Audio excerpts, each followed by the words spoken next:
ایک مرتبہ مزید بآواز بلند درود پاک پڑھ لیجئے۔ اللہم صلی علی سیدنا و نبینا و مولانا محمد وعلی آل سیدنا و نبینا و مولانا محمد کما تحب و ترضی لہ۔ صلاة و سلام علیک یا سیدی یا سیدی یا سیدی یا مکی یا مدنی یا قرشی یا ہاشمی یا مطلبی یا رسول اللہ صلی اللہ علیہ وسلم۔ موسم حج ہر گزرتے دن کے ساتھ اس کے مخصوص دن قریب آتے جا رہے ہیں، اور ایام حج کے ساتھ ساتھ ایام قربانی یہ دو عظیم ترین شعائر اسلام ایک دوسرے کے پہلو میں ہیں۔ ایک کی قربت کے ساتھ دوسرے کی بھی قربت یقینی ہو جاتی ہے، لہٰذا ان دونوں کی جلوہ گری انتہائی قریب ہو چکی ہے۔ آج کی اس نشست میں جس شخصیت کے گرد یہ دونوں عظیم ترین شاعر گھومتے ہیں اور جن کے تعلق سے ان دونوں شاعر کی یادیں وابستہ ہیں، جن کی نسبت سے آج اس عظیم ترین شخصیت اور اس عظیم ترین اللہ کے پیارے نبی علیہ الصلوۃ والسلام جو کئی نبیوں کے والد ہیں اور جن کی عزت ہر ملت، ہر دین اور ہر مذہب میں کل بھی تھی اور آج بھی ہے، اس عظیم ترین شخصیت کے حوالے سے قرآن مجید، فرقان حمید اور سنت رسول، احادیث رسول ہمیں کیا رہنمائی فراہم کرتے ہیں، اس عظیم ترین شخصیت کے حوالے سے آج ہم کچھ کہنے اور سننے کی سعادت اللہ کی توفیق سے حاصل کریں گے۔ اللہ تعالیٰ سے دعا ہے کہ اللہ تعالیٰ ہم تمام کو اس عظیم ترین شخصیت یعنی حضرت سیدنا ابراہیم علی نبینا علیہ الصلوۃ والسلام کی عظیم ترین شخصیت سے محبت اور الفت عطا فرمائے اور ان کے نقش قدم پر چلنے کی اللہ ہمیں توفیق عطا فرمائے۔ پچھلے 2 جمعوں سے اسلام کے عظیم ترین رکن اور بنیاد حج کے حوالے سے اس کی فرضیت اور اس کی بنیادی شے یعنی اللہ جل شانہ کی طرف میلان طبع اور محبت اور شوق اور وارفتگی جو حج کو صحیح معنی میں حج بناتی ہے، اس حوالے سے اللہ کی توفیق سے ہم 2 جمعوں سے گزارشات کر رہے ہیں اور سن رہے ہیں۔ آج بھی انہی 2 عظیم ترین شاعر کے حوالے سے گفتگو ہے، لیکن اس پیرائے میں کہ ان 2 عظیم ترین شرائع اور شاعر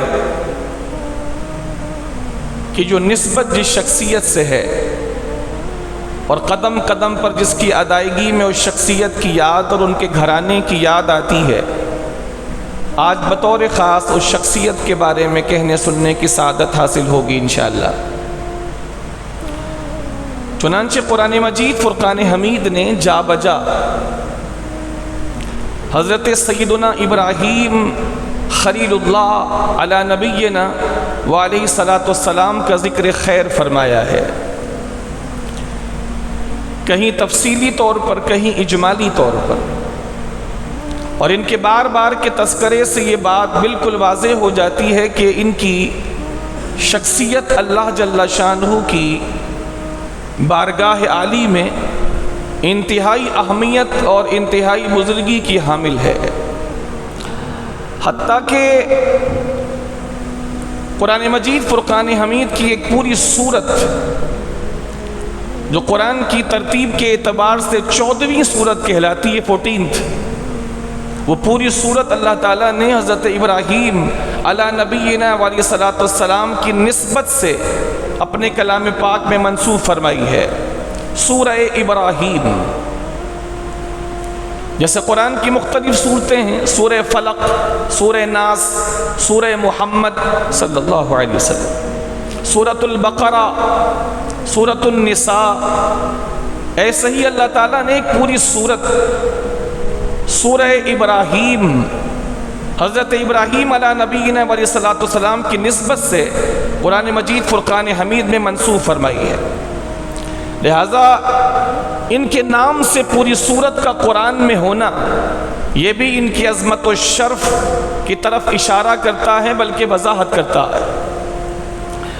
اس کے ساتھ ساتھ اللہ تعالیٰ نے قرآن مجید فرقان حمید کی آیتوں میں جو ان کی شان بیان فرمائی ہے وہ بھی بہت آؤٹ اسٹینڈنگ ہے۔ چنانچہ رب العزت سورہ نحل میں آیت نمبر 120 میں ارشاد فرماتا ہے ان ابراہیم کان امتا قانتا للہ حنیفا ولم یکو من المشرکین۔ اس پوری آیت طیبہ میں حضرت ابراہیم علیہ نبینا علیہ الصلوۃ والسلام کی صرف خوبیاں ہی اللہ تعالیٰ نے بیان فرمائی ہیں، اور ان کی خوبیوں کے ذریعے سے ان کی شان و مرتبت کو اللہ تعالیٰ نے بیان فرمایا ہے۔ چنانچہ ارشاد ہوتا ہے کہ بے شک ابراہیم علیہ السلام کان امتن، وہ اپنی شخصیت میں ایک پوری امت کی حیثیت رکھتے تھے۔ ایک فرد ہونے کے باوجود، ایک ذات ہونے کے باوجود ان کی شخصیت میں جو ہم نے کمالات جمع کر رکھے تھے وہ سارے کمالات ایک امت کے درجے پر ان کو فائز کیا کرتے تھے۔ چنانچہ ابراہیم اکیلے ایک پوری امت کی حیثیت رکھا کرتے تھے۔ قانتاً للہ، وہ اللہ جل شانہ کی طرف بہت زیادہ رجوع کرنے والے اور اللہ تعالیٰ سے بہت زیادہ ڈرنے والے تھے۔ حنیفہ، ابراہیم علیہ نبینا علیہ الصلوۃ والسلام ہر باطل سے جدا رہنے والے اور حق پر ثابت قدم رہنے والے تھے۔ حنیف اگر کسی شخص کو کہا جائے تو اس کا معنی ہوتا ہے کہ وہ شخص جو ہر گمراہی، ہر باطل، ہر برائی سے علیحدہ رہنے والا اور حق سے چمٹا ہوا رہنے والا ہو۔ اور اگر حنیف کسی شریعت کو کہا جائے، جیسے قرآن میں حضرت ابراہیم علیہ السلام کی ملت کو حنیف کہا گیا اور حضور کی ملت کو بھی حنیف کہا گیا، تو اس کا معنی ہوتا ہے کہ ایسی شریعت اور ایسا دین جو ہر باطل سے جدا ہے، ہر غلطی سے علیحدہ ہے اور سراسر حق اور درستگی پر قائم ہے۔ چنانچہ اس آیت کریمہ میں رب العزت نے حضرت ابراہیم علیہ نبینا علیہ الصلوۃ والسلام کے لیے ایک اور خوبی بیان فرمائی، تیسری، کہ ابراہیم علیہ السلام حنیف تھے۔ حنیف تھے یعنی ہر باطل سے ہمیشہ جدا رہنے والے، کبھی بھی انہوں نے باطل کا ساتھ نہیں دیا، کبھی بھی گمراہ نہیں ہوئے۔ پیدائش سے لے کر انتقال تک ایک قول کے مطابق ان کی عمر مبارک 200 سال تھی، اور ایک قول کے مطابق حضرت ابراہیم علیہ نبینا علیہ الصلوۃ والسلام کی عمر مبارک 175 سال تھی، پونے 200 سال یا 200 سال، یہ دو قول ملتے ہیں ان کی پوری زندگی کے بارے میں۔ پیدائش سے لے کر 200 سال کی زندگی گزار کر دنیا سے جانے تک کبھی بھی ایک لمحے کے لیے بھی حضرت ابراہیم علیہ نبینا علیہ الصلوۃ والسلام گمراہ نہیں ہوئے، کبھی بھی باطل کے ساتھ کھڑے نہیں ہوئے۔ جبکہ سارے معاشرے میں بت پرستی تھی، شرک تھا، حتیٰ کہ ان کے اپنے خاندان میں بھی شرک تھا۔ ان کا اپنا چچا بہترین صورت پر بتیں تراشتا تھا، بت بنانے میں اس کو کمال حاصل تھا۔ اس کو کوئی بھی شکل دکھا دی جائے اور اس شکل کا بت بنانے کو اس کو کہا جائے، وہ اتنا بہترین سنگ تراش تھا اور بت گر تھا، صنم گر تھا کہ وہ بہترین بت بنایا کرتا، اور لوگ بڑی بڑی قیمتیں دے کر حضرت ابراہیم کے چچا آزر سے بت خرید کر لے کر جاتے تھے اور بتوں کی پوجا کیا کرتے تھے۔ تو خاندان کے اندر بھی بت پرستی تھی، سگا چچا بت پرست تھا، بلکہ بت پرستی کے لیے لوگوں کے لیے بت بنایا کرتا تھا۔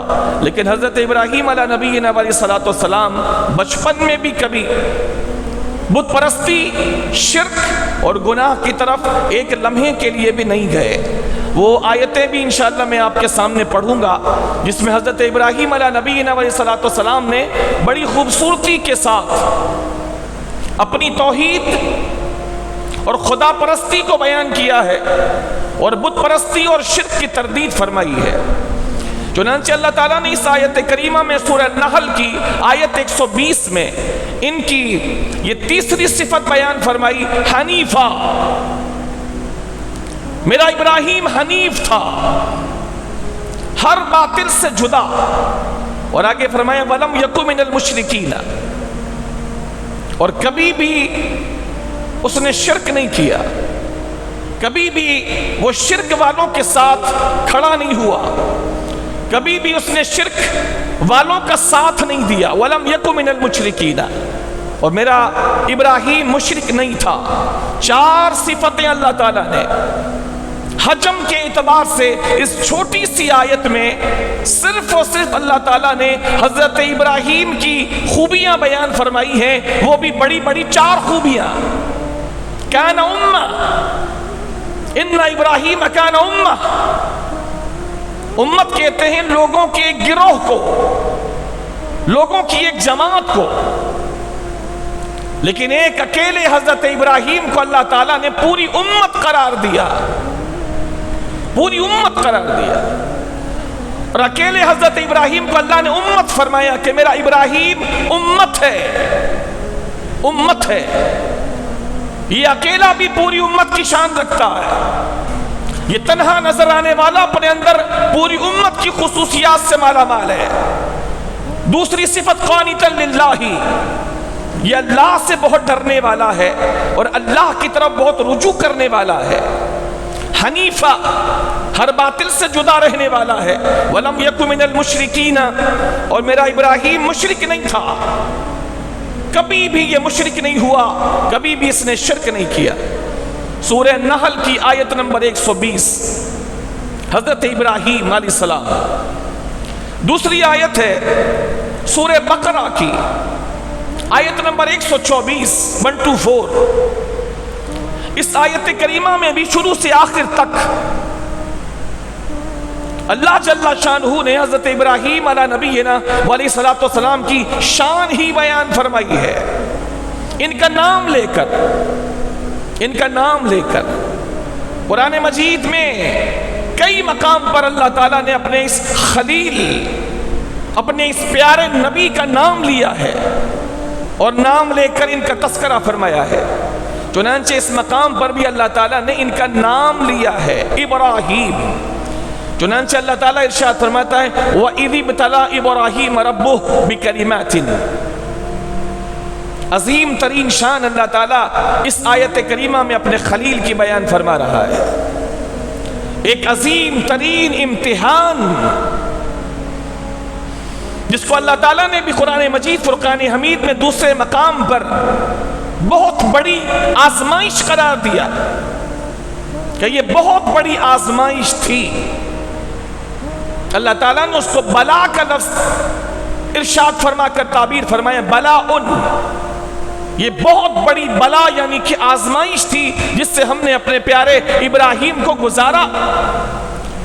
اس بہت بڑی بلا میں، آزمائش میں ہم نے اپنے بندے ابراہیم کو ڈالا، اور ابراہیم کا کمال یہ ہے کہ اس بہت بڑی آزمائش سے ابراہیم میرا بندہ انتہائی کامیابی کے ساتھ ہمکنار ہو کر کے گزر گیا۔ اس بہت بڑی آزمائش میں ہم نے ڈالا، جس آزمائش کو اللہ بڑا کہے، آپ اندازہ کیجئے کہ وہ آزمائش کتنی بڑی ہوگی، اور اس آزمائش سے پھر اللہ یہ بیان فرمائے کہ میرا ابراہیم اس بہت بڑی اللہ کی طرف سے کی گئی آزمائش سے بڑی کامیابی کے ساتھ گزر گیا، اور ہم نے اس کو کامیابی عطا فرمائی، ہم نے اس کا نام بعد والوں میں باقی رکھا، ہم نے اس کا تذکرہ بعد والوں میں باقی رکھا، ہم نے اس کو بہترین بدلہ عطا کیا، ہم نے دنیا میں بھی اس کا نام روشن کر دیا اور آخرت کے لیے بھی اس کے لیے خاص مقام ہم نے مقرر فرما دیا۔ اس آیت کریمہ میں رب ذوالجلال ارشاد فرماتا ہے اور یاد کرو اس وقت کو کہ جب ابراہیم کے رب نے ابراہیم کو چند باتوں کے ذریعے سے آزمایا. وَإِذِ ابْتَلَىٰ إِبْرَاهِيمَ رَبُّهُ بِكَلِمَاتٍ. اور یاد کرو اس وقت کو کہ جب ابراہیم کے رب نے ابراہیم کو اپنے خلیل کو چند باتوں کے ذریعے سے آزمایا. فَأَتَمَّهُنَّ. تو کمال یہ ہے کہ میرے ابراہیم نے ان تمام باتوں کو پورا کر دیا اور اس تمام آزمائش سے میرا ابراہیم کامیابی کے ساتھ گزر گیا. قال. تو اس بڑی بڑی آزمائشوں سے گزرنے کے بعد، اس بڑی بڑی آزمائشوں سے ہماری توفیق سے کامیابی سے گزرنے کے نتیجے میں ہم نے پھر ابراہیم سے کہا، جب میرا ابراہیم ان آزمائشوں سے کامیابی کے ساتھ گزر گیا تو ہم نے ابراہیم سے کہا انی جاعلک للناس اماما. اے ابراہیم، جب تو اللہ کی توفیق سے ان آزمائشوں سے کامیابی سے گزر گیا تو ہم تجھے انعام دنیا میں یہ دیں گے کہ ہم تجھے ساری انسانیت کی امامت کے درجے پر فائز فرما دیں گے. ساری انسانیت تیری مقتدی ہوگی اور تو ساری انسانیت کا امام بنایا جا رہا ہے. سبحان اللہ. خیر خواہ ہوں تو ایسے ہوں، خیر خواہ ہوں تو ایسے ہوں. دل اللہ کسی کو دے تو حضرت ابراہیم جیسا دے کہ اس خاص موقع پر جب اللہ تعالیٰ اتنا بڑا انعام عطا فرما رہا ہے، ایک تو کامیابی کا اعلان فرما رہا ہے کہ ابراہیم تو آزمائشوں میں کامیاب ہو گیا. انی جاعلک للناس اماما، ہم تجھے ساری انسانیت کا امام بنا رہے ہیں، امام الناس بنا رہے ہیں. تو حضرت ابراہیم کی خیر خواہی دیکھیں، حضرت ابراہیم کی اپنے ماننے والوں سے محبت دیکھیں. حضرت ابراہیم فوراً اپنے رب سے عرض کرتے ہیں قال ومن ذریتی، اے اللہ میری ذریت اور میری نسلوں میں بھی تو امام بنائے گا. تو نے مجھے امامت کے درجے پر فائز کر دیا، میری نسلوں میں سے بھی تو امام بنائے گا. اللہ تعالیٰ نے حضرت ابراہیم کی اس عرض پر ارشاد فرمایا قال لا ينال عهد الظالمین، لا ينال عهد الظالمین. اے ابراہیم، ہمارا وعدہ ظالموں کے لیے نہیں ہے. ہم تیری نسلوں میں سے ظالموں کو تیرے صدقے امامت کے درجے پر فائز نہیں کریں گے. جو تیری نسل میں اور ذریت میں انصاف اور عدل پر قائم رہے گا، ہم تیرے توسط سے اور تیرے صدقے میں اس کو بھی امامت کے درجے پر فائز فرما دیں گے. یہ اللہ تعالیٰ جل شانہ کا انعام ہے حضرت سیدنا ابراہیم علیہ نبینا وعلیہ الصلوۃ والسلام کی ذات مبارک پر. اس کے علاوہ بھی دیگر کئی آیتیں ہیں جس میں صرف اور صرف حضرت ابراہیم علیہ نبینا علیہ الصلوۃ والسلام کو اللہ کی طرف سے ایڈریس کیا گیا ہے، خطاب کیا گیا ہے. وہ ہیں اور اللہ ہے، وہ کلام کر رہے ہیں، اللہ جواب ارشاد فرما رہا ہے، اللہ فرما رہا ہے، وہ سماعت کر رہے ہیں. قرآن میں ایسے کئی اور مقامات ہیں جہاں اللہ جل شانہ نے اپنے پیارے نبی حضرت ابراہیم علیہ نبینا علیہ الصلوۃ والسلام جو عظیم ترین نبی ہیں، جن کو ابو الانبیاء بھی کہا جاتا ہے، نبیوں کے باپ، نبیوں کے باپ، آج سے تقریباً 4000 سال پہلے، 4000 سال پہلے میرے نبی کو اس دنیا سے تشریف لے گئے ہوئے 1400 سال، 1450 سال گزرے ہیں. حضرت ابراہیم علیہ السلام تقریباً 4000 سال پہلے اس دنیا میں تھے، لوگوں کو نصیحت فرماتے تھے. 4000 سال پہلے، 4000 سال پہلے گزرے ہوئے اللہ کے اس پیارے نبی کا ذکر آج بھی ہو رہا ہے. ساری دنیا میں ہو رہا ہے 4000 سال پہلے۔ بڑے سے بڑا انسان دنیا سے گیا، لوگوں نے 10 سال 20 سال 50 سال یاد رکھا، پھر بھول گئے۔ 4000 سال پہلے جو کچھ ہوا اللہ تعالیٰ نے اس کو ذکر بنا دیا، اللہ تعالیٰ نے اس کو یاد بنا دیا۔ قربانی کی تھی 4000 سال پہلے، آج تک جاری ہے۔ اپنے بیٹے کو لے کے چلے تھے مینا کی سرزمین پر قربان کرنے کے لیے، وہ آج تک باقی ہے۔ ساری دنیا میں مسلمان ان کی یاد مناتے ہیں قربانی کر کے۔ صحابہ نے اللہ کے نبی سے پوچھا تھا، یا رسول اللہ یہ قربانی کیا ہے؟ فرمایا سنت ابیکم ابراہیم، تم جو قربانی میں جو کچھ بھی قربان کرتے ہو یہ تمہارے باپ ابراہیم علی نبینا علیہ الصلوۃ والسلام کی سنت ہے۔ 4000 سال جو ایک کام انہوں نے کیا تھا، ایک کام جو کیا تھا 4000 سال پہلے، آج بھی وہ کیا جا رہا ہے۔ 4000 سال حضرت ابراہیم علی نبینا علیہ الصلوۃ والسلام نے جو جمرات پر 3 مقام پر شیطان کو کنکریاں ماری تھی، آج بھی حج کرنے والا حاجی جو ابھی لاکھوں لوگ حج کریں گے، جمرات پر 3 مقام پر شیطان کو کنکریاں ماریں گے۔ یہ کام حضرت ابراہیم نے کیا تھا 4000 سال پہلے، آج بھی ہو رہا۔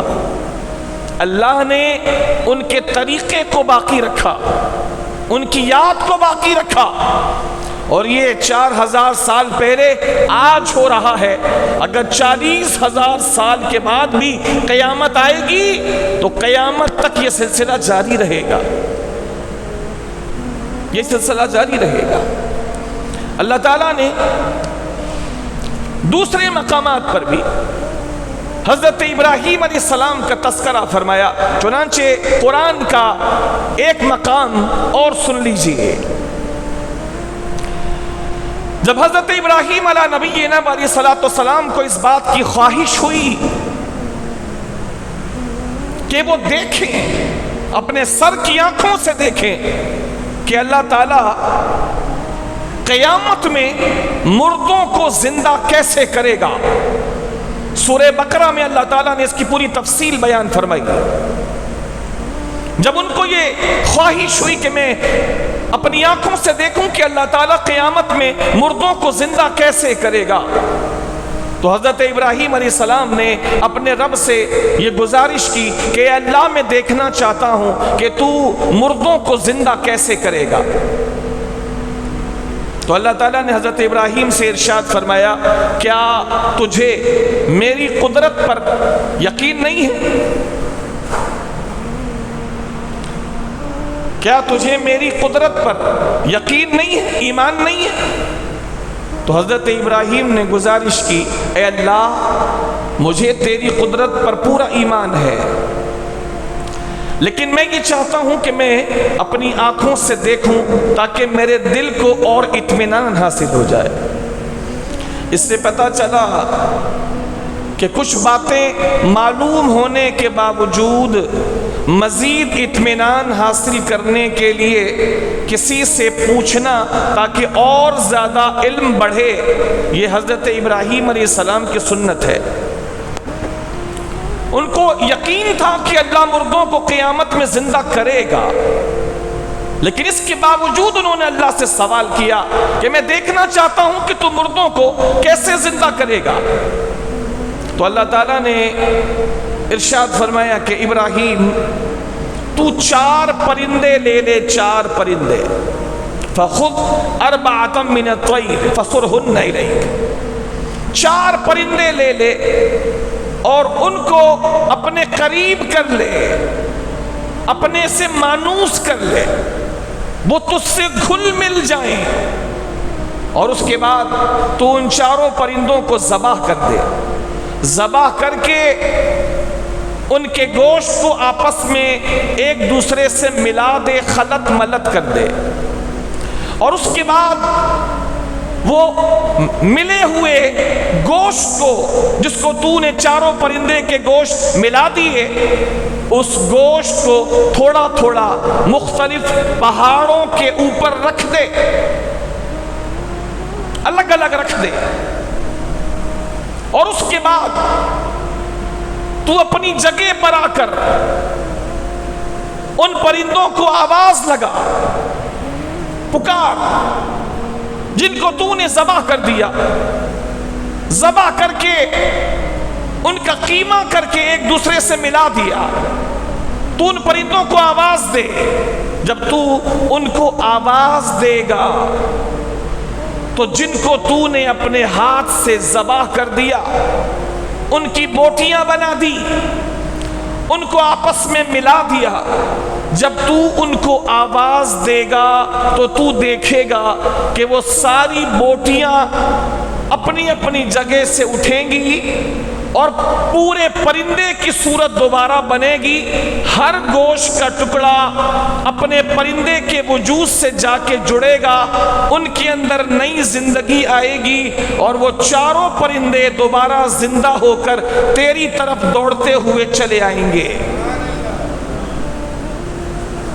یہ تو کر لے۔ سبحان اللہ۔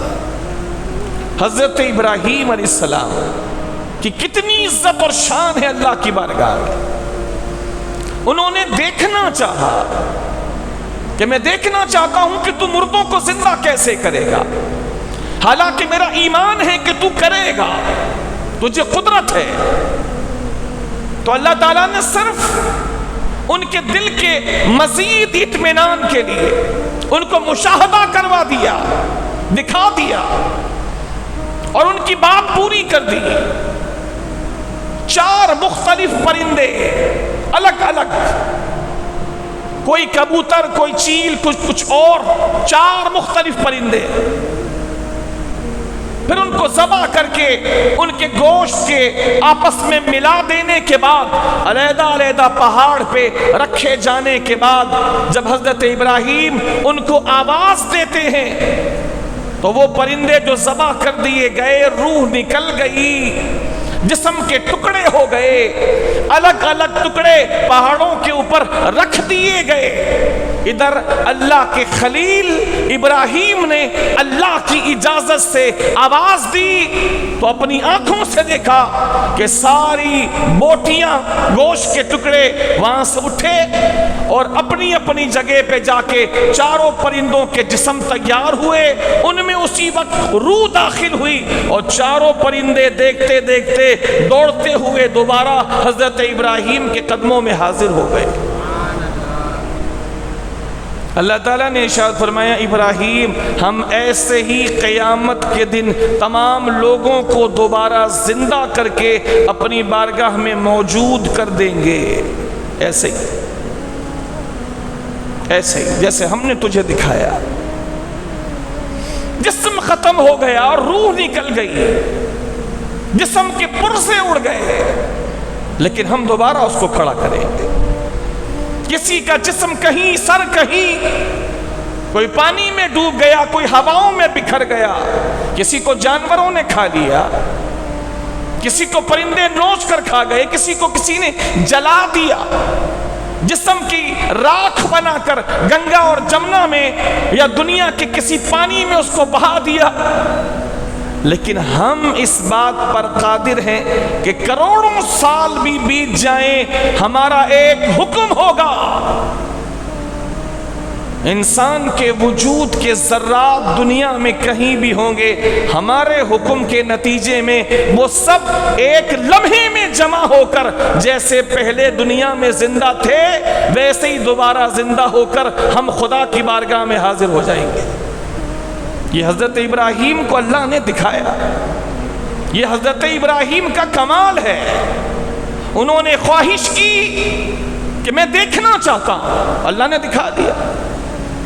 تو حضرت ابراہیم اللہ کے بہت عظیم نبی ہیں، عظیم نبی، 10 مقامات پر اللہ تعالیٰ نے ان کا نام لے کر ابراہیم ابراہیم ابراہیم اللہ تعالیٰ نے ان کا نام لے کر اپنے پاک کلام میں تذکرہ فرمایا، ان کا نام لے کر، ان کے بیٹے کا نام لے کر، ان کے نام سے اللہ تعالیٰ نے ان کو قرآن میں یاد فرمایا۔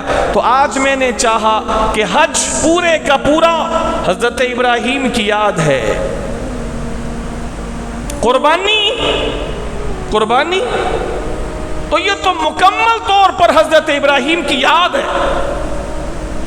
یہ تو حضرت ابراہیم کی یاد ہے۔ جو آپ گائے ذبح کرتے ہیں، اونٹ ذبح کرتے ہیں، بکری ذبح کرتے ہیں، کچھ بھی حلال جانور جو اللہ کے نام پہ ذبح کرتے ہیں، یہ پوری کی پوری کاپی ہے، یہ پوری کی پوری نقل ہے حضرت ابراہیم علیہ السلام کے اس عمل کی جو وہ اپنے بیٹے کو لے کر گئے تھے حضرت اسماعیل علیہ السلام کو۔ تو قربانی ہو یا حج ہو، یہ پوری کی پوری یاد ہے حضرت ابراہیم کی۔ لہذا آج میں نے چاہا کہ اس عظیم ترین نبی حضرت ابراہیم کے بارے میں ہم کچھ کہیں سنیں، تاکہ ان کی محبت پہلے سے زیادہ ہمارے دلوں میں بس جائے۔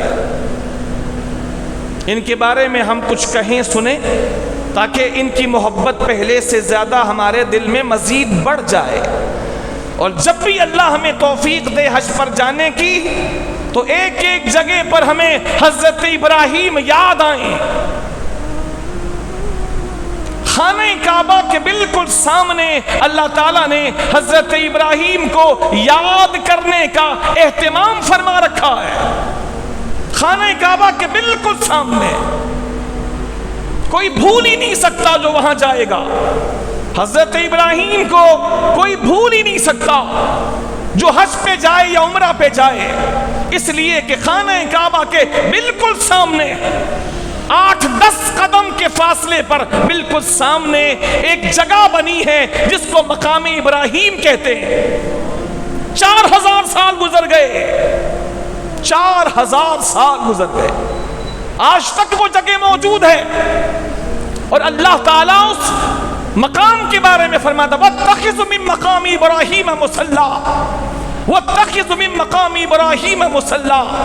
اے حج پر جانے والوں اور اے عمرے پر جانے والوں، تم لوگ میرے ابراہیم کے کھڑے ہونے کی جگہ کو اپنی نماز کی جگہ بناؤ، یعنی جس پتھر پر کھڑے ہو کر میرے ابراہیم نے میرے گھر خانہ کعبہ کی تعمیر کی تھی، تم اس پتھر کے پاس کھڑے ہو کر میری بارگاہ میں یا جس طرح تمہیں آسانی ہو 2 رکعت نماز ادا کیا کرو، تاکہ وہاں تمہیں خدا بھی یاد آئے اور خدا کا بندہ ابراہیم بھی یاد آئے۔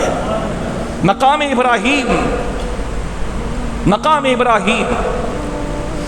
وہ صرف ایک پتھر ہے، اور وہ پتھر ہے جس پر کھڑے ہو کر حضرت ابراہیم علیہ السلام نے خانہ کعبہ کی تعمیر کی تھی۔ ان کے بیٹے حضرت اسماعیل علیہ السلام پتھر لے لے کر آتے تھے، اور حضرت ابراہیم خانہ کعبہ کی دیوار بناتے تھے،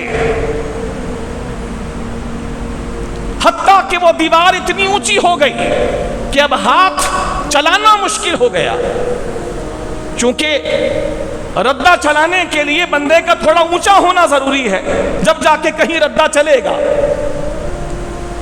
اب مشکل یہ ہو گئی کہ ابھی تو دیوار اور اونچی کرنی ہے، اس زمانے میں کوئی سیڑھیاں تو تھی نہیں، کوئی گھوڑی پاٹے کا سامان تو تھا نہیں، تو اب کیا کیا جائے؟ تو حضرت ابراہیم نے ارشاد فرمایا جاؤ جا کے کوئی بڑا پتھر ڈھونڈو جس کو ہم رکھیں یہاں پر، اور اس پر چڑھنے کے بعد میں اور اونچا ہو جاؤں تاکہ اس کی دیواریں اور اونچی کی جا سکیں۔ حضرت اسماعیل علیہ السلام، صرف یہ دونوں باپ بیٹے تھے بس۔ خانہ کعبہ کو بنانے والے حضرت آدم علیہ السلام کے بعد جب دوسری مرتبہ خانہ کعبہ بنا ہے تو وہ حضرت ابراہیم اور حضرت اسماعیل نے بنایا ہے، دونوں باپ بیٹوں نے۔ دوسری بار، پہلی بار حضرت آدم نے بنایا تھا، انسانوں میں دوسری بار حضرت ابراہیم اور حضرت اسماعیل بنا رہے ہیں، تو پتھر ڈھونڈنے کے لیے نکلے۔ اللہ تعالیٰ ہر کسی کو حضرت اسماعیل جیسا بیٹا عطا فرمائے۔ اللہ تعالیٰ نے ان کی قرآن میں تعریف فرمائی ہے، جس کا معنی یہ نکلا کہ حضرت اسماعیل ہر وقت اپنے باپ کے ساتھ رہتے اور اپنے باپ کے کاموں میں اپنے باپ کا ہاتھ بٹایا کرتے تھے۔ ایسے عظیم بیٹے حضرت اسماعیل علیہ السلام، دونوں باپ بیٹے مزدوری کر رہے ہیں، دونوں باپ بیٹے اللہ کے گھر کی مزدوری کر رہے ہیں۔ تو جب ڈھونڈنے کے لیے گئے حضرت اسماعیل علیہ السلام، تو اللہ کا ایک بندہ ملا اس ویرانے میں، حالانکہ ان دونوں کے علاوہ کوئی تیسرا مرد نہیں تھا وہاں۔ تو ایک اللہ کا بندہ ملا، اس نے کہا کہ آؤ میں تمہیں بتاؤں کہ پتھر کہاں سے ملے گا۔ فرمایا گھبراؤ نہیں، میں اللہ کا فرشتہ جبرائیل ہوں، میں تمہیں دو پتھروں کے بارے میں بتا رہا ہوں۔ یہ دونوں پتھر حضرت آدم کے ساتھ جنت سے آئے تھے، یہ دونوں پتھر میں تمہیں بتا رہا ہوں، یہ دونوں پتھر تم میرے ساتھ لے کے چلو۔ ایک حجر اسود، کہا اس کو خانہ کعبہ کے ایک کونے پہ لگانا جہاں سے طواف شروع ہوگا، یہ بھی جنت کا پتھر ہے۔ اور دوسرا پتھر جس پر تمہارے والد کھڑے ہو کر خانہ کعبہ کی مزید تعمیر کریں گے، وہ ایک کے بعد ایک پتھر لے کر حضرت ابراہیم کے پاس آئے، حجر اسود بھی لے کر آئے اور مقام ابراہیم بھی لے کر آئے۔ مقام ابراہیم والا وہ پتھر وہ بھی جنت سے آیا ہے۔ حضرت ابراہیم جب اس پر کھڑے ہوئے تو اونچے ہو گئے، اب ردے کی تعمیر کی، ایک ردہ اور ڈالا، پھر مزید جیسے جیسے دیوار اور اونچی کرنی ہوتی، وہ پتھر خود بخود اللہ کے حکم سے اونچا ہوتا جاتا، حضرت ابراہیم اور مزید ردوں کی تعمیر کرتے چلے جاتے۔ اور جتنی دیر حضرت ابراہیم اس پتھر پر کھڑے رہ کر اللہ کے گھر کا کام کرتے رہے، اس پتھر نے اللہ آپ سب کو بھی، مجھے بھی، اور جو نہیں ہیں ان کو بھی، ساری دنیا کے مسلمان مردوں، عورتوں، بوڑھے، بچوں، جوانوں کو مرنے سے پہلے اس مقام کو دیکھنے کی توفیق عطا فرمائے۔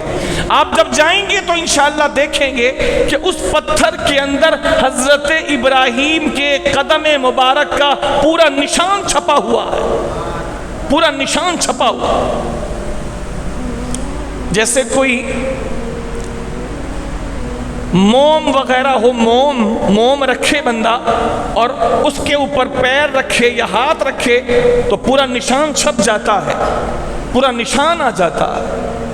تو ویسے ہی وہ پتھر بالکل اللہ کے نبی کے قدموں میں موم کی طرح نرم ہو گیا۔ پتھر تھا اور آج بھی وہ پتھر ہے، سخت پتھر تھا اور آج بھی سخت پتھر ہے، لیکن اللہ کے نبی کے قدموں کے نیچے وہ نرم ہو گیا، اور اللہ کے نبی کے قدموں کے نشان اس پتھر کے اندر آ گئے، اور 4000 سال گزرنے کے باوجود وہ پتھر بھی محفوظ ہے، حجر اسود بھی محفوظ ہے۔ 4000 سال سے دنیا آ رہی ہے، دونوں پتھروں کی زیارت بھی کرتی ہے، اور اللہ جل شانہ کی بارگاہ میں اس کے قریب رہ کے اللہ سے دعائیں مانگ کے دعاؤں کی قبولیت کی حقدار بھی بنتی ہے۔ 4000 سال، لہذا حضرت ابراہیم علیہ نبینا علیہ الصلوۃ والسلام اور ان کے پیارے صاحبزادے حضرت اسماعیل علیہ نبینا علیہ الصلوۃ والسلام خانہ کعبہ کی تعمیر کر رہے ہیں، دونوں باپ بیٹے مل کر، اور خانہ کعبہ کی تعمیر کرتے ہوئے ان کی زبان مبارک پر دعا کیا ہے، اللہ سے مانگ کیا رہے ہیں دونوں باپ بیٹے، یہ چیز بہت سیکھنے کی ہے۔ اللہ کے پاک گھر کی تعمیر فی سبیل اللہ اللہ کے نام پہ کر رہے ہیں، اور دونوں باپ بیٹوں کی زبان پر ایک ہی دعا ہے، ربنا تقبل منا، ربنا تقبل منا انک انت السمیع العلیم، بس یہی دعا ہے اور کوئی چیز نہیں۔ تعمیر کے وقت جب خانہ کعبہ کی تعمیر کر رہے ہیں تو دونوں باپ بیٹے ایک ہی دعا کر رہے ہیں، ربنا تقبل منا، اے ہمارے رب اس مزدوری کو، اس محنت کو ہماری طرف سے بس تو اپنی بارگاہ میں قبول کر لے بس۔ چونکہ میرے بھائی سب سے بڑی بات یہی ہے کہ جو بھی نیکی ہے وہ نیکی اس وقت بنے گی جب اللہ اسے قبول کرے گا۔ حج سے لے کر زکوٰۃ تک، اور کسی کو پانی کا گلاس دینے سے لے کر کسی کو سائے میں بٹھانے تک، یہ نیکی حقیقت میں نیکی اس وقت بنے گی جب اللہ قبول کرے گا۔ اللہ قبول نہ کرے خدا نخواستہ تو بندہ کچھ بھی کر لے، ضائع گیا۔ اور اللہ قبول کر لے تو ایک کھجور کی نیکی بھی اگر کسی نے کی ہوگی، کہ ایک کھجور بھی کسی کو کھلائی ہوگی، ایک گھونٹ پانی بھی کسی کو پلایا ہوگا، اللہ اگر اسی کو قبول کر لے تو بیڑا پار ہو گیا۔ اور اگر اللہ قبول نہ کرے تو ایک نہیں 100 حج بھی کرے، 100 حج بھی کرے، اللہ قبول نہ کرے تو سب کچھ ضائع ہو گئے۔ تو حضرت ابراہیم کیا دعا کر رہے ہیں، ہمیں بھی سیکھنی چاہیے۔ کسی کو کھانا کھلائیں، کسی کو کپڑے پہنائیں، کسی کو راشن دیں، کسی بیوہ کا خرچہ اٹھائیں، کسی کو کوئی تحفہ دیں، کسی کے ساتھ کوئی بھی مہربانی کریں، یا مسجد میں 2 پیسے دیں یا 10 پیسے دیں، کچھ بھی نیکی کریں، حضرت ابراہیم سے سیکھیں۔ قرآن کی دعا ہے، حضرت ابراہیم اور ان کے بیٹے حضرت اسماعیل اتنی بڑی نیکی کرتے ہوئے صرف ایک بات اللہ سے کر رہے ہیں، ربنا تقبل منا انک انت السمیع العلیم، اے اللہ تو سننے والا بھی ہے اور تو جاننے والا بھی ہے، اے میرے رب ہماری طرف سے اس مزدوری کو قبول کر لے، باقی سب کچھ ٹھیک ہو جائے گا، باقی سب کچھ ٹھیک ہو جائے گا، تو قبول کر لے۔ تو نیکی کرتے وقت یہ دعا زبان پر ہونی چاہیے، اے میرے رب قبول کر لے، اے میرے رب قبول کر لے، ربنا تقبل منا، اے میرے رب ہماری طرف سے اس نیکی کو، خیر کو قبول کر لے۔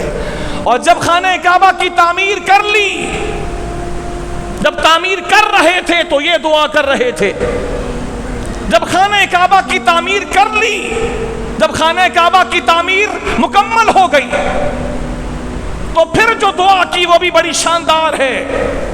خانہ کعبہ کی تعمیر مکمل ہونے کے بعد حضرت ابراہیم نے ایک عظیم اور شاندار دعا کی، وہ عظیم دعا یہ تھی، اے اللہ میری نسل میں وہ آخری نبی بھیج دے، وہ آخری نبی بھیج دے جو تیرا سب سے محبوب نبی ہے، تاکہ وہ میری نسل میں آئے اور آ کے تیرے بندوں کو قرآن اور حکمت کی تعلیم دے کر انہیں صاف اور ستھرا کر دے۔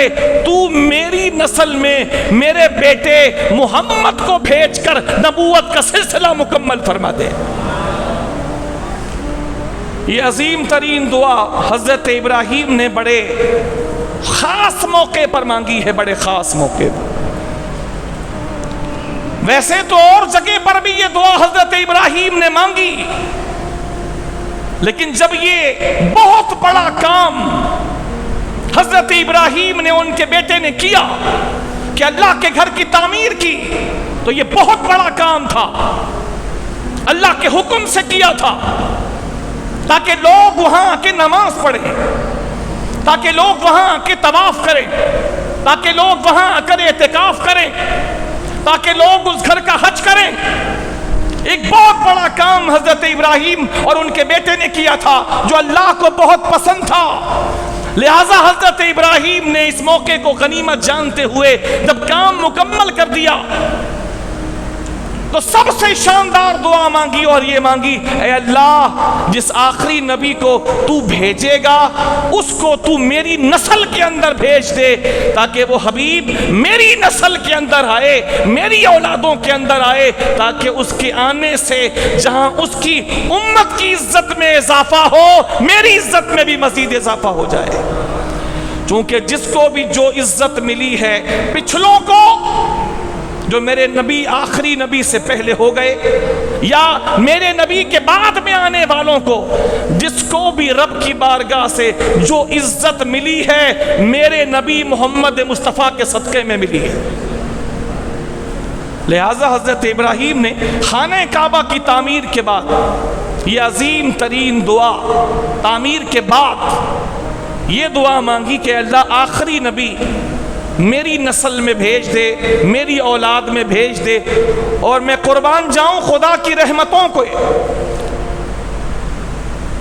کہ تقریباً میرے نبی کے آنے سے تقریباً 3000 سال پہلے حضرت ابراہیم نے اپنے اس عظیم بیٹے کے لیے جو ہزاروں سال کے بعد آئیں گے اور سب سے آخری نبی بنیں گے، اس عظیم ترین نبی کے لیے ہزاروں سال پہلے حضرت ابراہیم نے جو دعا مانگی تھی، اللہ نے اسی وقت جواب دے دیا، اے ابراہیم ہم نے تیری دعا قبول کی اور آخری محبوب نبی ہم تیری نسل میں ہی بھیجیں گے۔ اور وہ ساری کائنات کے آخری نبی ہیں حضور احمد مجتبی محمد مصطفیٰ علیہ الصلوۃ والسلام۔ حضرت ابراہیم علیہ الصلوۃ والسلام بڑے ہی مہمان نواز، بڑے ہی مہمان نواز، مہمان نوازی میں ان کی دور تک مثال نہیں ملتی۔ مہمان نوازی میں کچھ لوگ ہوتے ہیں کہ مہمانوں کے آنے سے پریشان ہوتے ہیں، اور کچھ لوگ ہوتے ہیں کہ اللہ تعالیٰ نے ان کو ایسا دل دیا ہوتا ہے کہ مہمانوں کے آنے سے وہ خوش ہوتے ہیں، اور کچھ لوگ ایسے ہوتے ہیں جو مہمانوں کا انتظار کرتے ہیں۔ جو کچھ بھی ہوتا، غریب ہوتے ہیں، امیر ہوتے ہیں، کچھ بھی ہوتے ہیں، ان کے دل میں مہمانوں سے اتنا پیار ہوتا ہے کہ وہ ان کا انتظار کرتے ہیں۔ حضرت ابراہیم علیہ السلام جن کا تذکرہ مبارک آج ہم کر رہے ہیں یا سن رہے ہیں الحمدللہ، یہ اتنے بڑے مہمان نواز تھے، اتنے بڑے مہمان نواز تھے کہ روزانہ یہ مہمانوں کا انتظار کرتے تھے۔ اگر مہمان کسی دن آ نہیں پاتے، سمجھیے گا میری بات کو، یہ روزانہ مہمانوں کا انتظار کرتے تھے، اگر کسی دن مہمان نہیں آ پاتے تو یہ مہمان کو ڈھونڈنے کے لیے اپنے گھر سے کئی میل دور تک پیدل نکل جایا کرتے تھے مہمان کو ڈھونڈنے کے لیے۔ یہ اس وقت تک کھانا نہیں کھاتے جب تک کوئی مہمان اپنے ساتھ دسترخوان پہ بٹھا نہیں لیتے۔ اللہ نے ان کو ایسا دل دیا تھا، اسی وجہ سے ان کا ایک لقب ہے ابو الضیفان، مہمانوں کا باپ۔ ابو الضیفان، مہمانوں کا باپ۔ اتنے بڑے میزبان تھے یہ کہ مہمان آ جائے تو اس کے لیے سب کچھ پیش کر دیا کرتے، نہیں آتا ڈھونڈنے کے لیے نکل جاتے، کئی کلومیٹر خود نکل جاتے مہمان کو ڈھونڈنے کے لیے کہ کہیں کوئی مہمان مل جائے تاکہ میں اس کو اپنے دسترخوان پر بٹھا کر اسے کھانا کھلاؤں۔ چنانچہ ایک مرتبہ یہ ہوا کہ حضرت ابراہیم علیہ السلام کے گھر کوئی مہمان نہیں آیا، تو یہ مہمان کو ڈھونڈنے کے لیے چلے گئے، کوئی مہمان مل جائے تاکہ میں اس کو اپنے دسترخوان پر بٹھاؤں۔ تو جب ڈھونڈنے کے لیے گئے تو ڈھونڈنے کے بعد بھی کوئی نہیں ملا، تو خالی واپس آئے۔ تو جیسے ہی واپس آئے تو گھر میں دیکھا ایک انجان بندہ ان کے مہمان خانے میں جہاں مہمانوں کو بٹھاتے تھے، دیکھا ایک انجان بندہ ان کے مہمان خانے میں موجود ہے۔ اور ایسے وقت میں ہے کہ عام طور پر ایسے وقت میں کوئی آتا نہیں ہے، یہ بہت دیر بعد ڈھونڈ کے واپس آئے، کوئی نہیں ملا، گھر میں آئے تو ایک بندہ ہے۔ تو حضرت ابراہیم علیہ السلام نے فرمایا تم کون ہو اور میرے گھر میں تمہارا اس وقت آنا کیسا؟ تو اس آنے والے بندے نے جو انسان کی شکل میں تھا، فرشتہ، اس بندے نے کہا کہ میں اللہ کا ایک فرشتہ ہوں جو تیرے گھر میں انسان کی شکل میں آیا ہوں، میں ملک الموت ہوں، روح قبض کرنے والا فرشتہ، روح قبض کرنے والا فرشتہ ملک الموت ہوں، اللہ کی طرف سے آیا ہوں۔ تو حضرت ابراہیم نے ارشاد فرمایا خیر سے آئے، فرمائیں کیسے آنا ہوا؟ تو ملک الموت علیہ السلام نے فرمایا ابراہیم اللہ نے مجھے بھیجا ہے ایک بندے کی طرف کہ میں اس کو خوشخبری سنا کر آ جاؤں اللہ کی طرف سے کہ اللہ تعالیٰ نے اپنے اس بندے کو اپنا دوست بنایا ہے، خلیل بنایا ہے۔ تو میں آیا ہوں اللہ کی طرف سے ایک بندے کو ملنے کے لیے تاکہ اس بندے کو بتاؤں کہ اللہ نے اس کو اپنا دوست بنایا ہے، خلیل، گہرا دوست بنایا ہے۔ تو حضرت ابراہیم نے سنا تو خوشی سے جھوم گئے اور ارشاد فرمایا کہ اے اسرائیل، کیا آپ مجھے اس بندے کے پاس لے چلیں گے؟ آپ مجھے بھی اس بندے سے ملائیں گے جس کے لیے آپ اللہ کا پیغام لے کر آئے ہیں کہ اللہ نے اس کو اپنا دوست خلیل بنایا ہوا ہے۔ تو حضرت اسرائیل نے ارشاد فرمایا آپ کیا کریں گے؟ مل کے کیا کریں گے؟ تو حضرت ابراہیم نے کہا میں ساری زندگی اس بندے کے پاس گزار دوں گا جس کو اللہ نے اپنا دوست بنایا ہے، میں اس اللہ کے دوست کے ساتھ رہوں گا، کبھی بھی اس سے جدا نہیں ہوں گا، جب تک میری موت نہیں آ جائے گی میں اللہ کے اس خلیل، اس خاص بندے کی صحبت میں رہوں گا اور کبھی بھی اس سے دور نہیں جاؤں گا، مجھے بھی آپ ساتھ لے چلیں۔ وہ کون خوش نصیب ہے جس کو اللہ نے اپنا دوست بنا رکھا ہے اور آپ کو بھیجا ہے کہ جا پیغام دے کر آ کہ میں نے اس کو اپنا خلیل اور دوست بنایا ہے۔ تو حضرت ملک الموت نے سننے کے بعد ارشاد فرمایا اے ابراہیم، میں جس بندے کو یہ خوشخبری دینے آیا ہوں کہ اللہ نے اس کو اپنا دوست یعنی خلیل بنایا ہے، وہ کوئی اور نہیں ہے، وہ ابراہیم آپ ہی ہیں جس کو اللہ نے اپنا خلیل بنایا ہے۔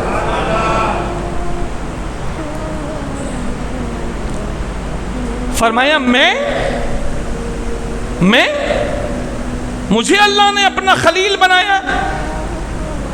فرمایا ہاں، اللہ نے آپ کو اپنا دوست بنایا ہے۔ پوچھا اسرائیل اللہ نے کوئی وجہ بھی بتائی ہے کہ اللہ نے مجھے اپنا دوست کیوں بنایا؟ فرمایا ہاں اللہ نے بتایا ہے کہ جا ابراہیم کو بتا کے آ کہ ہم نے اسے اپنا دوست کیوں بنایا۔ پوچھا کہ کیوں؟ اللہ نے کیا بتایا؟ فرمایا اللہ تعالیٰ نے بتایا کہ جا کے ابراہیم کو بتا ہم نے تجھے اس وجہ سے اپنا خلیل اور دوست بنایا ہے کہ تو میرے بندوں پر دل کھول کے خرچ کرتا ہے، تو میرے بندوں پر دل کھول کے خرچ کرتا اور تو اپنے لیے کبھی بھی کسی سے سوال نہیں کرتا۔ دو باتیں اس لیے اللہ نے آپ کو اپنا دوست بنایا ہے کہ ابراہیم تم اللہ کے بندوں پہ دل کھول کے خرچ کرتے ہو، دل کھول کے، دل میں کبھی بھی تمہارے انقباض اور حبس کی کیفیت پیدا نہیں ہوتی، جو ہوتا ہے دل کھول کے دیتے ہو اللہ کے بندوں کے لیے۔ اور دوسرا، اپنی ذات کے لیے کسی سے سوال نہیں کرتے۔ حضرت ابراہیم علیہ السلام اپنی ذات کے لیے کبھی کسی سے سوال نہیں کرتے، حتیٰ کہ آپ کو یاد ہوگا میں نے کئی مرتبہ یہ واقعہ بیان بھی کیا اور آپ نے کہیں اور بھی سنا ہوگا کہ جب ان کو آگ میں ڈالا گیا، آگ میں ڈالا گیا، جس آگ کے اندر حضرت ابراہیم 7 دن تک رہے، 7 دن 7 days، جس آگ کے قریب جانا مشکل تھا، اتنی بڑی آگ کہ اوپر بلندی پر کوئی پرندہ بھی اڑتا تو اس کی تپش سے وہ پرندہ جل بھن کے گر جاتا۔ اس آگ میں اللہ نے اپنے ابراہیم کو 7 دن ایسے رکھا کہ حضرت ابراہیم آگ میں اس طرح تھے کہ باہر والے دیکھتے تھے آگ ہے، اور اندر اللہ تعالیٰ نے حضرت ابراہیم کے لیے باغ بنا کر کے رکھا ہوا تھا۔ 7 دن حضرت ابراہیم آگ کے اندر، تو جب ان کو ڈالا گیا اور حضرت ابراہیم آگ میں اتر رہے تھے، ایک خاص مشین سے ان کو ڈالا گیا، منجنیق ان میں پھنسا کر اور دور تک کھینچنے کے بعد جیسے غلیل ہوتی ہے ویسی منجنیق مشین اس میں ڈال کے کھینچ کے دور سے چھوڑا گیا، تو وہ پھر یوں جا کر کے اس آگ میں گرنے لگے۔ تو حضرت ابراہیم کسی سے سوال نہیں کرتے تھے اپنے لیے، کسی سے سوال نہیں کرتے تھے اپنے لیے۔ اس موقع پر بھی جب آگ میں گر رہے تھے، اللہ نے جبرائیل کو بھیجا۔ جبرائیل نے آ کے کہا، اللہ کے خلیل ابراہیم، کوئی حاجت ہے، کوئی ضرورت ہے؟ فرمایا ہے، لیکن تم سے نہیں، مجھے ضرورت ہے لیکن تم سے نہیں۔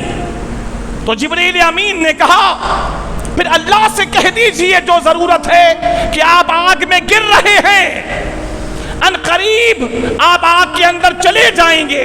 حضرت ابراہیم نے جبریل امین سے کہا، اے جبرائیل، مجھے اللہ کو بھی بتانے کی ضرورت نہیں، اس لیے کہ اللہ اپنے ابراہیم کی حالت سے بے خبر نہیں ہے۔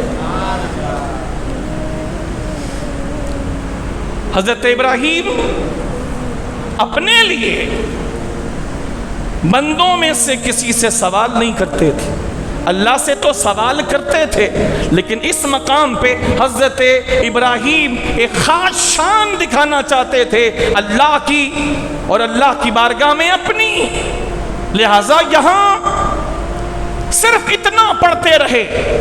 آپ بھی یہ وظیفہ نوٹ کر لیں، اللہ کے نبی نے ارشاد فرمایا، ہر مشکل میں یہ وظیفہ انسان پڑھے، انشاءاللہ وہ مشکل ٹل جائے گی۔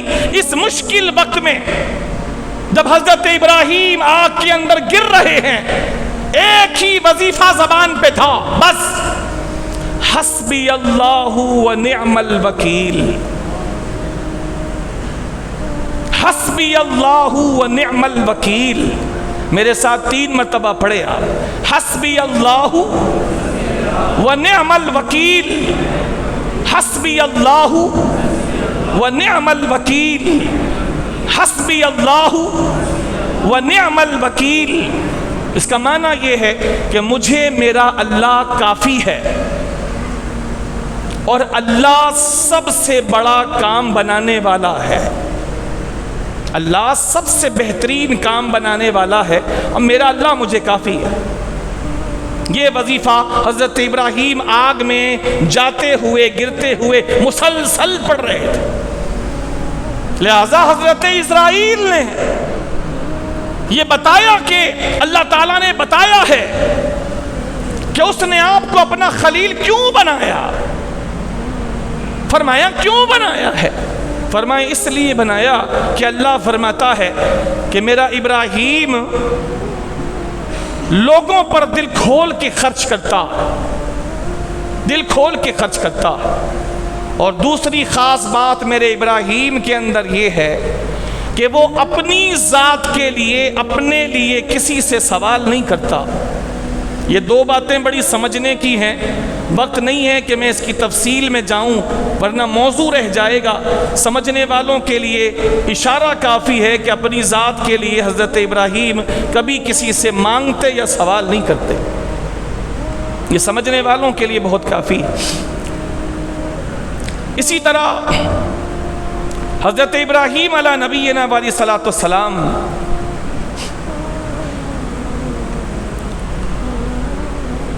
درود شریف پڑھ لیجیے، اللہم صلی علی سیدنا و نبینا و مولانا محمد و علی آل سیدنا و نبینا و مولانا محمد کما تحب و ترضى صلاۃ و سلام علیک یا سیدی یا سیدی یا سیدی یا رسول اللہ صلی اللہ علیہ وسلم۔ حضرت ابراہیم علیہ السلام کی توحید پرستی، ایمان، اللہ کے ایک ہونے کا عقیدہ ان کا اتنا مضبوط تھا کہ پورے معاشرے نے مل کر بھی ان کو چاہا کہ ان کے عقیدے کو متزلزل کر دیں، وہ کامیاب نہیں ہو سکے۔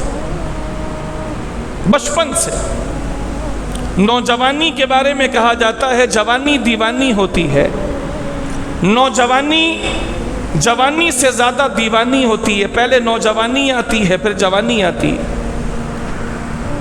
حضرت ابراہیم علیہ السلام ہمیشہ توحید پر رہے، توحید پر رہے، اس پر مناظرہ کیا ہے حضرت ابراہیم علیہ السلام،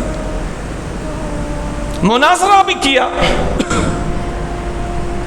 اور ساتھ میں حضرت ابراہیم علیہ السلام نے مباہلہ بھی کیا توحید کے اوپر، جبکہ ہر طرف شرک تھا۔ میں نے شروع میں عرض کیا ان کا اپنا چاچا آزر وہ بت بنانے کا ماسٹر تھا، وہ بت بنانے کا ماہر تھا، ماہر۔ ان کا چاچا، سگا چاچا آزر، جس کا ذکر قرآن مجید میں بھی آیا، میں ابھی وہ آیت پڑھتا ہوں۔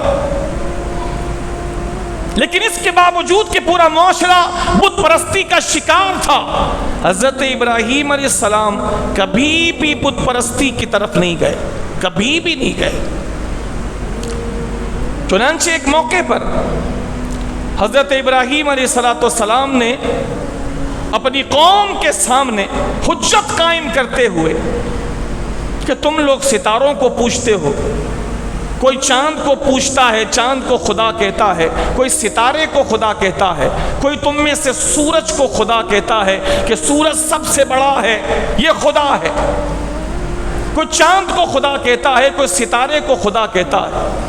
ابھی تک حضرت ابراہیم علیہ السلام نے نبوت کا اعلان نہیں فرمایا، نوجوان ہیں،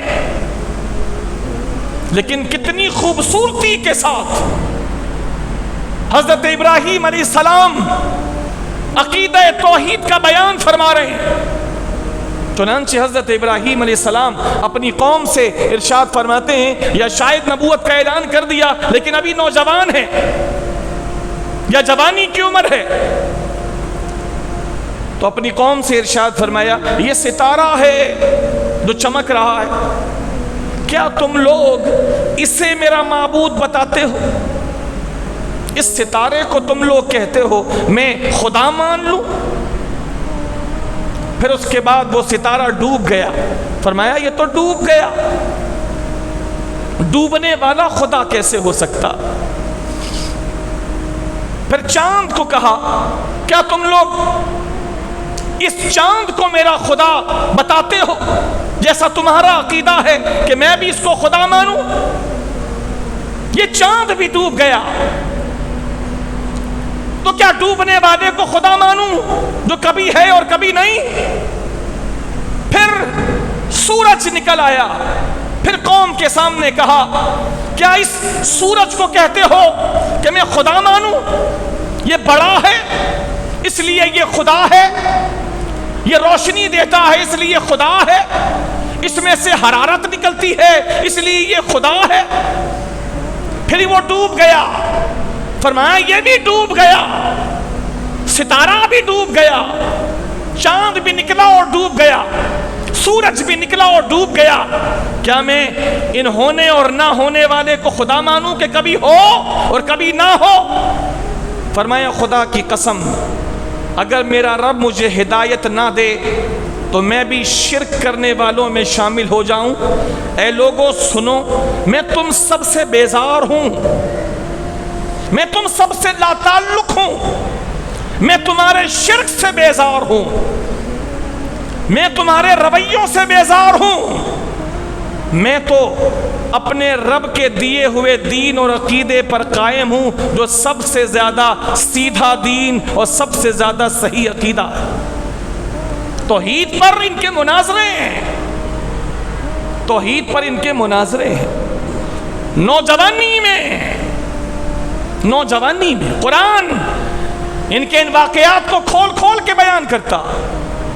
نوجوانی میں یہ ان کے بتوں کو برا کہتے تھے، فرماتے تھے جو سنتا نہیں تم ان کو خدا کہتے ہو، جو دیکھ نہیں سکتا تم ان کو خدا کہتے ہو، جو تمہاری ضرورتیں پوری نہ کر سکے تم ان کو خدا کہتے ہو۔ ان برائیوں کے ساتھ حضرت ابراہیم علیہ السلام نے ایک دن کام یہ کیا کہ ایک تہوار تھی، اس تہوار میں سارے اپنے بت خانوں کو چھوڑ کے اس تہوار میں چلے گئے۔ حضرت ابراہیم سے کہا تم بھی چلو گے؟ فرمایا نہیں، ان کے ساتھ نہیں گئے۔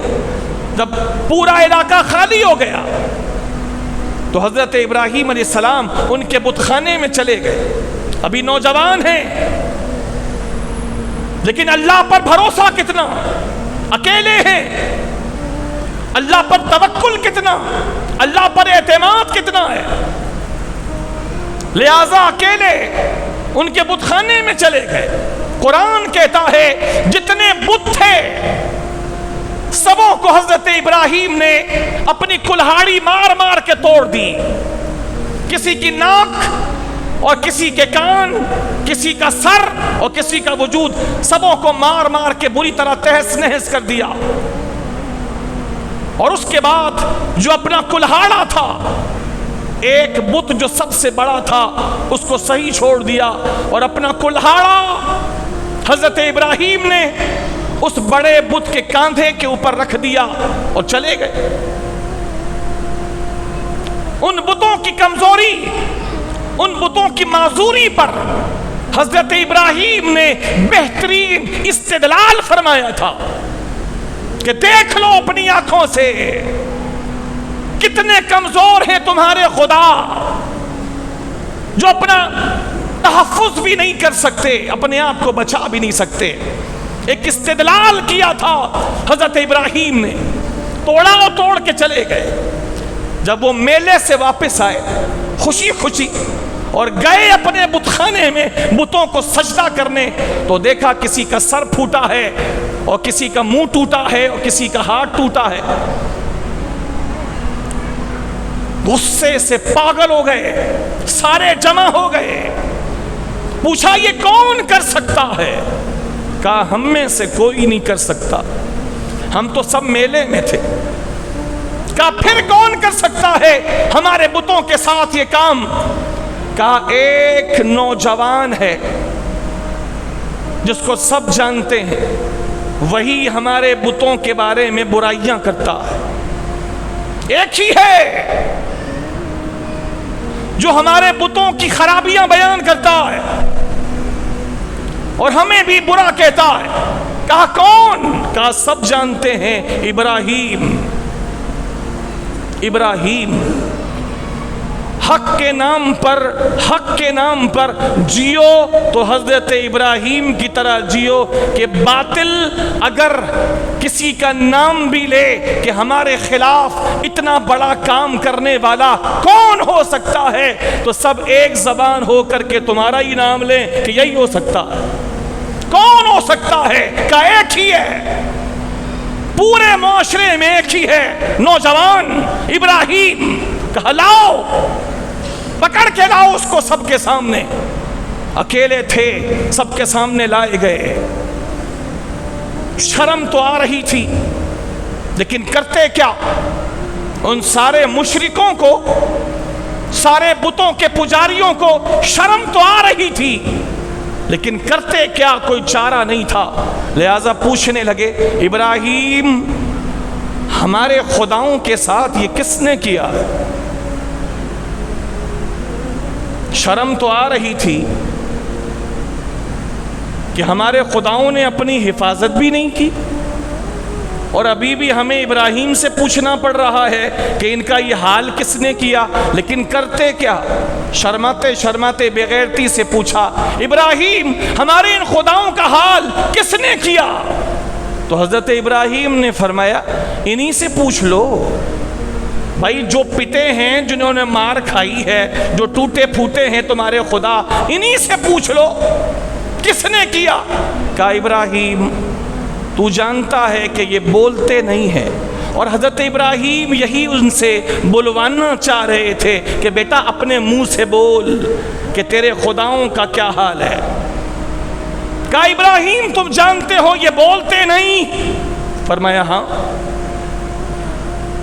تو کہا مجھے تو لگتا ہے یہ جو بڑا ہے نا، جس کے کاندھے پہ کلہاڑا ہے، اسی نے کیا ہوگا، اسی نے سب کو مار پیٹ کے توڑ پھوڑ دیا ہوگا، اسی سے پوچھ لے۔ انہوں نے کہا ابراہیم یہ بولتے نہیں، یہ بولتے نہیں ہیں، یہ تو بھی جانتا ہے۔ تو حضرت ابراہیم کو پورا موقع مل گیا، فرمایا کہ تم لوگ پر بھی حیرت ہے کہ تم لوگ ایسے بتوں کو خدا مانتے ہو اور ایسوں کو خدا مانتے ہو جو سن بھی نہیں سکتے، جو دیکھ بھی نہیں سکتے، جو تمہیں بھی کوئی فائدہ نہیں پہنچا سکتے اور اپنا تحفظ بھی نہیں کر سکتے۔ حیران ہوں کہ تم ایسوں کو خدا مانتے ہو جو اپنا بچاؤ بھی نہ کر سکے، وہ تمہارا بچاؤ کریں گے۔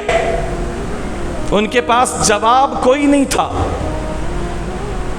توحید کا سبق پوری طرح کھول کر حضرت ابراہیم نے پڑھا دیا اپنی جوانی میں، لیکن جن کی آنکھوں پر تعصب کا چشمہ لگا ہو وہ قبول کیسے کرتے؟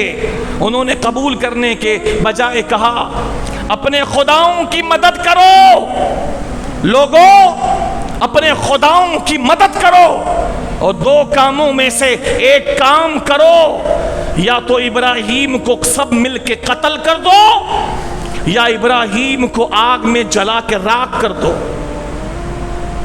قبول تو نہیں کیا۔ حضرت ابراہیم نے کھول کے بیان کر دیا اس خدا کی طرف آ جس کو میں خدا مانتا ہوں، اس خدا کی طرف آ جس نے ساری کائنات تخلیق کی۔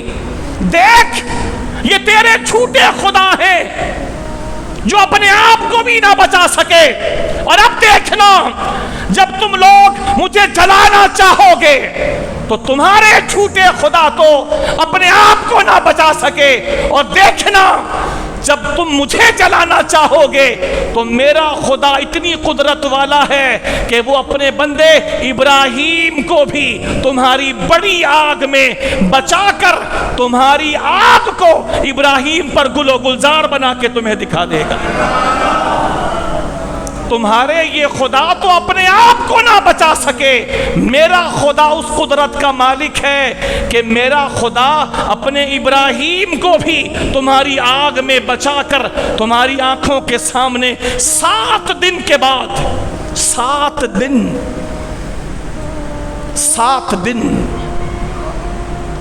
اتنی بڑی آگ میں جس کے قریب جانا بھی دشوار تھا، 7 دن اللہ تعالیٰ نے اسی آگ کے اندر جس کے قریب جانا بھی دشوار تھا، ناممکن تھا، 7 دن اس کے اندر اللہ تعالیٰ نے حضرت ابراہیم کو رکھا اور دنیا کو دکھا دیا دیکھ ہم کس قدرت کے مالک ہیں۔ تو جس رسی میں لپیٹ کر اور باندھ کر حضرت ابراہیم کو انہوں نے آگ کے اندر پھینکا تھا۔